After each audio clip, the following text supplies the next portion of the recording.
to talk about is at the intersection of education, philosophy, and architecture.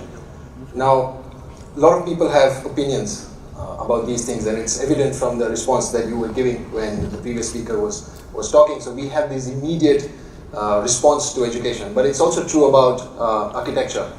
When you enter a place, though you may or may not realize, you are having a certain subconscious or even conscious response to how you respond to that place. Like, do you like being in this place? Do you feel that you belong to that place? And same with philosophy. Now, we associate philosophy as being something very arcane or something is just motivational philosophy, but what I'm talking about is your own opinions, your own thoughts, your own ideas about how the world should be, how the world should work, what is just, what is not just. You always have these opinions within yourself, or when you're arguing with someone or online, you always grapple with these ideas. And I started to think about this when I was studying, and then I came back to India in 2013, and I thought of starting a school. And a lot of people, when I was there and we were discussing that what would a school look like if you wanted to start a school, is nobody builds a brick and mortar school anymore. It's all online, and I was in a program which was about how technology is going to change education. So just the idea of building a brick and mortar school was kind of regressive. It's kind of, that's not a good idea. So I came back, I spent 2 years just thinking about building this perfect place of good architecture, good educators, good system, good curriculums, good relationships. I spent almost about 2 years just thinking, right? And like any wise man would do, I didn't do anything. I just kept on thinking. And I knew that had to stop at some point. Either I do something or I just stop thinking about it. And then I came across, one day I had this habit of listening to really old speeches of people, and I heard Jorge Luis Borges. He tells a story. He's telling this story in 1967 about this young author who wanted to write better than Cervantes himself, the person who wrote Don Quixote.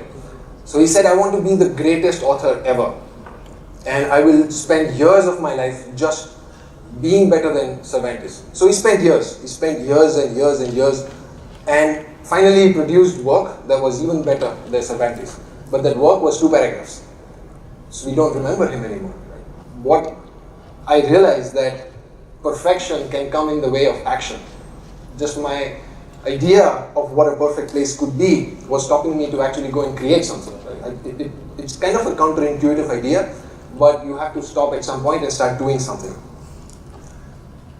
At the same time, I met an architect here in this city itself, in the city of Ahmedabad, who put in my mind this idea of the difference between a space and a place.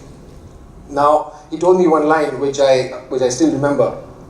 He said that any building, any ordinary building occupies space. It takes up space on the ground.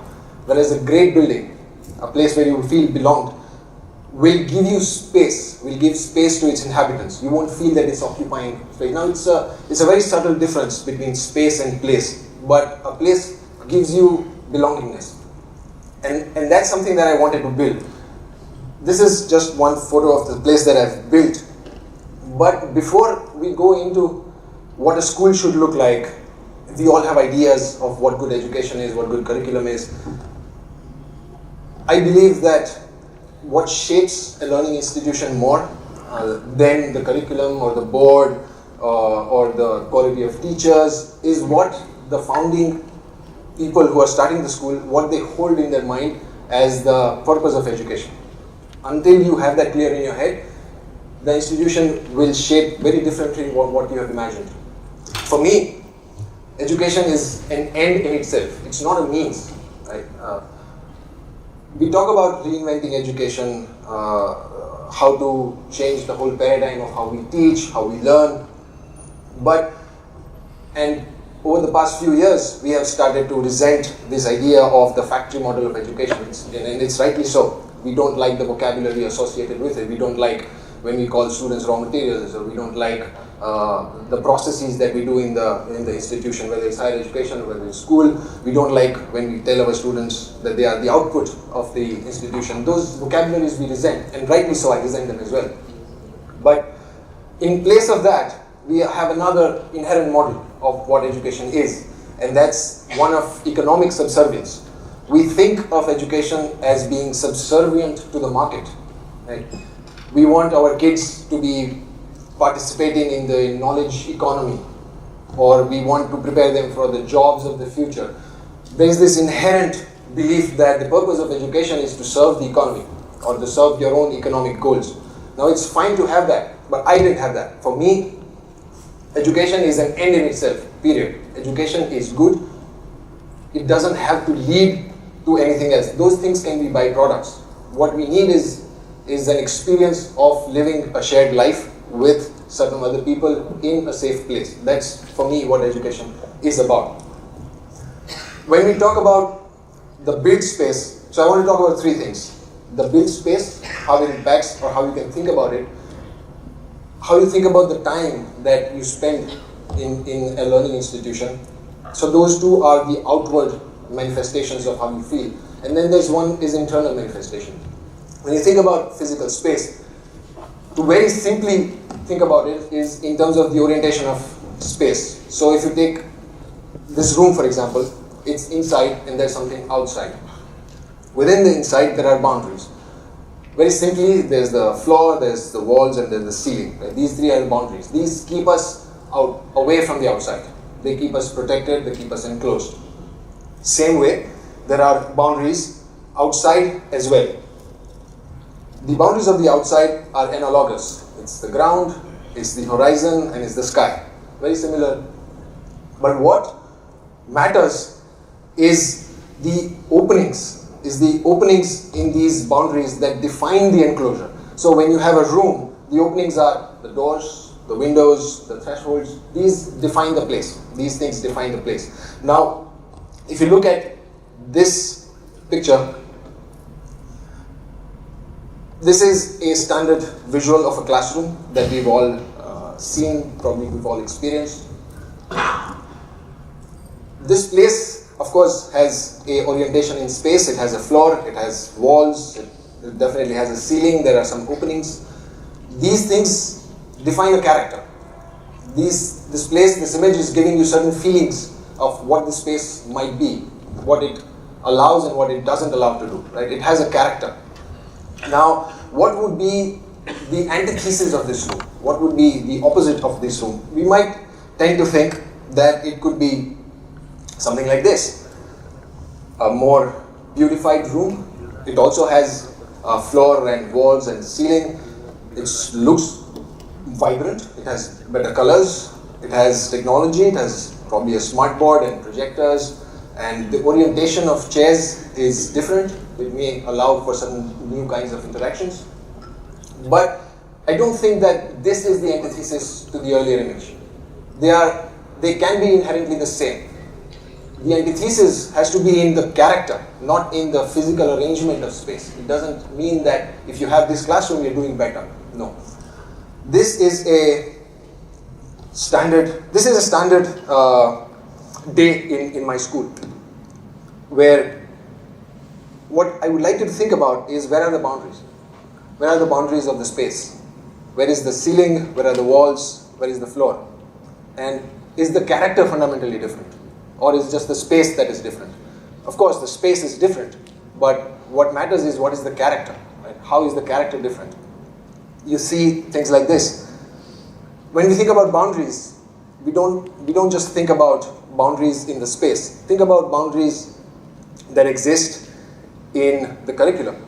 Science is science, math is math, English is English. Think about boundaries between the teacher and the student. The teacher is supposed to be like this, and students is supposed to be like this. Think about boundaries between students themselves. Grade 3 is grade 3, grade 4 is grade 4, grade 5 is grade 5, there's no interaction. We need openings and doors and thresholds in these boundaries as well, not just the physical boundaries. These boundaries need to be more porous. They need to allow more interaction. That changes the character, not just the physical space. These boundaries, when you break them, they change the character.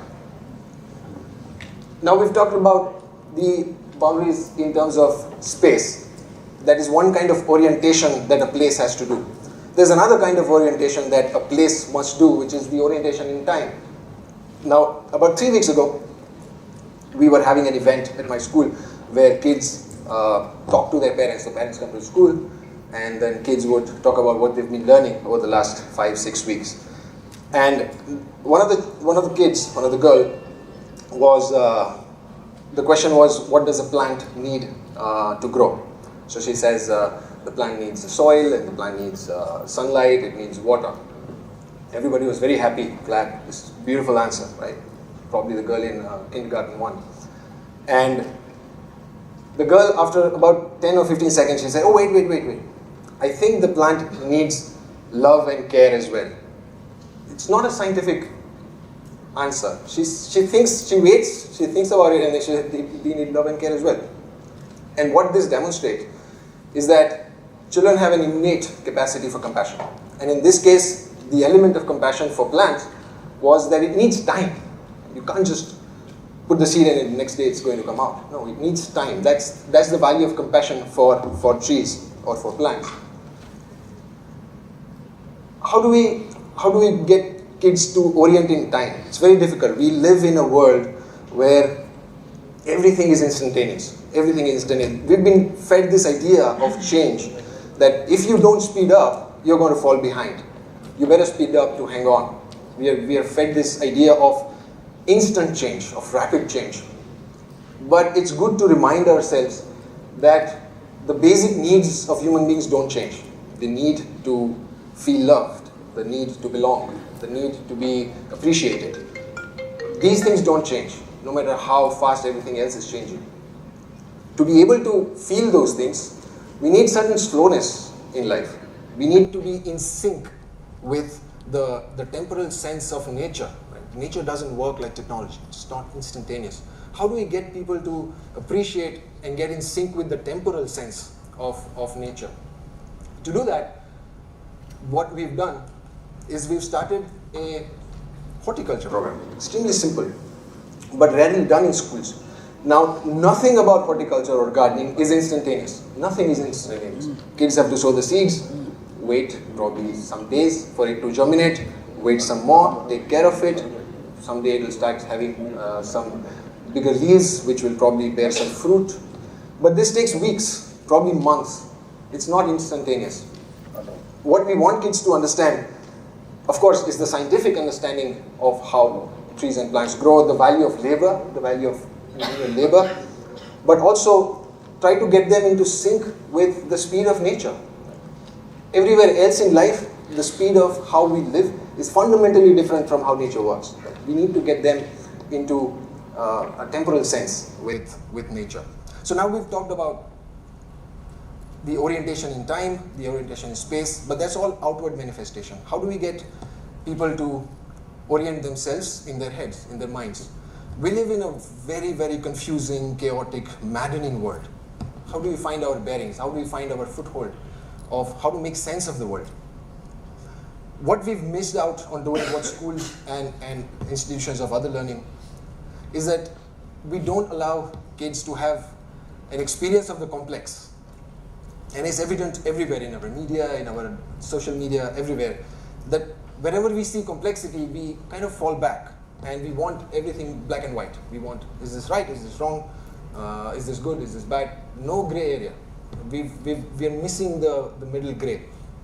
And what that does is that we tend to offload our thinking to everything else. For example, I'm not against cognitive offloading. If I wanted to do a complex mathematical formula or a process, I would offload that to a calculator. It's the right thing to do. Or if I wanted to be reminded that I have a meeting at so-and-so time, I would like my smartphone to remind me. That's fine. But we as adults, and particularly kids, don't know where to stop that offloading. We keep on extending that offloading for decidedly humane and complex matters. Somebody else deciding for us, is this right, is this wrong? Somebody telling us, this is how it's supposed to be done, this is how it's not supposed to be done. We need to get children to experience the complex ideas and hold them and process them with authentic approach, what they truly believe. And that's very difficult. We get disoriented. We don't like being bombarded with complex ideas. So what do we do? What do we do to get them to appreciate the complexity of life? What we've done is we started a philosophy program. Now, again, there are a lot of negative connotations with the word philosophy, particularly philosophy in school. It's very arcane, it's impractical. What is the value of it, doing it in a school? Kids are not smart enough to engage in philosophy. All wrong. Kids are incredible philosophers. They have certain views of life that would even surprise you. And we are just taught out of it. We don't engage ourselves in that anymore. What we do in this program is not just talk about motivation or self-help. No, these are the things we don't address because they are being addressed sufficiently outside. We take extremely complex, difficult ideas from the ancient Greeks, Socrates and Plato, to modern masters, relatively modern masters, Hume, Nietzsche. Doing that with kids in middle school, high school can be difficult, but it's surprisingly refreshing. They are able to engage with these ideas. We take literature from ancient India, from the East, and they are able to engage with this in a really authentic way. They are able to share what they feel, they're able to read. We don't patronize kids by lowering the intellectual demands, because what has happened is we've not put intellectual demands on our kids. This is complex, you need to deal with it, right? These are complex ideas, you need to learn how to grapple with them. And these ideas are so complex, and we give them scaffolds. We don't bring down or we don't water it down, right? So that's, I think, extremely important. What I want to end by saying is that schools now are one of the last remaining social institutions where we are able to experience the shared, the common, the greater. These are last passions of a common life, of a shared life. Everywhere else, it's all individual. But in schools and learning institutions, we still have the hope of having this common shared life that we live together for many years. And our goal should be to orient kids and inhabitants of that place to have orientation in time, orientation in space, but also a mental orientation, so that they are able to find their own place in this complex, maddening world, so that we all can together make a better world. Thank you.